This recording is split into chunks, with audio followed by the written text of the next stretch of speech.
You guys, welcome to or welcome back to the channel. My name is Unrealness and I am here to offend you today. Canada, before we go into this story, I want you to know I love each and every one of you. You might be ruled by a blackface wearing dictator, but at the end of the day, most of you, you're pretty good people. In my experience at least, I've learned that most Canadians have the biggest hearts, okay? They are some of the most empathetic people I've ever met. That being said, you guys are ultimately being ruled by a psychopathic dictator, and that psychopathic blackface wearing dictator being Justin Trudeau. And today, I'm not talking about the banning of the sales, transfers, or purchases of handguns in Canada. Oh no, we're not going to talk about that today as much as that pisses me off. Today, we're going to talk about how Vancouver police, despite finding semen at a crime scene, cannot determine whether the suspect is a male or a female. Now, I don't know what they taught you guys in biology class, but I'm pretty sure semen comes from a biological male.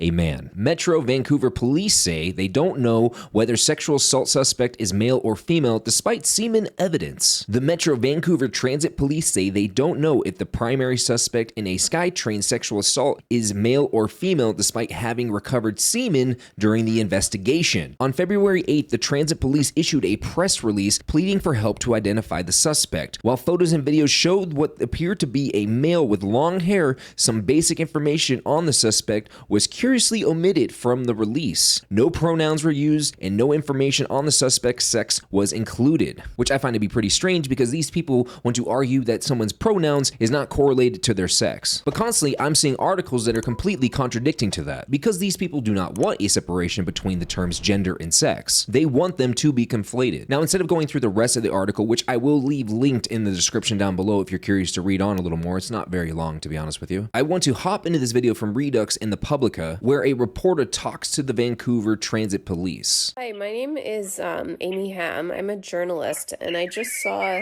a press release about an assault on Surrey SkyTrain last August. Yeah. I'm just calling to get any more information that you have. First, I was wondering if the suspect is a male or a female. I've gotten this question quite a few times, and we've left it out for a reason. It's because we don't know. They don't know. Yeah, I find that hard to believe. Okay. The video evidence shows someone who is, who would appear female, who is female presenting, but the physical evidence is that of a genetic male. Okay, the person does not appear female. The person appears to be a male wearing woman face. Take a look for yourself. I'm pretty sure that's a man. I'm 100% sure that's a man. This person was assaulted and raped with a penis, or? The suspect, we believe, does have a penis. So it's a male. It's a man. Because of the DNA evidence that was recovered. But the video shows someone who appears to be female presenting. So that's why we left the gender out. Because we weren't really sure how this person identifies. This person is a criminal. Who cares how or what they identify as? It doesn't matter. They are a criminal. They're a male. Didn't want to get it wrong. Okay. Is there any information that you could share with me that's not in the press release?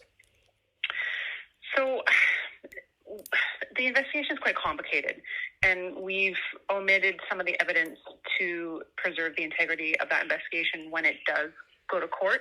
So that's why we've withheld that information. That information is viable in order to find this suspect. Okay.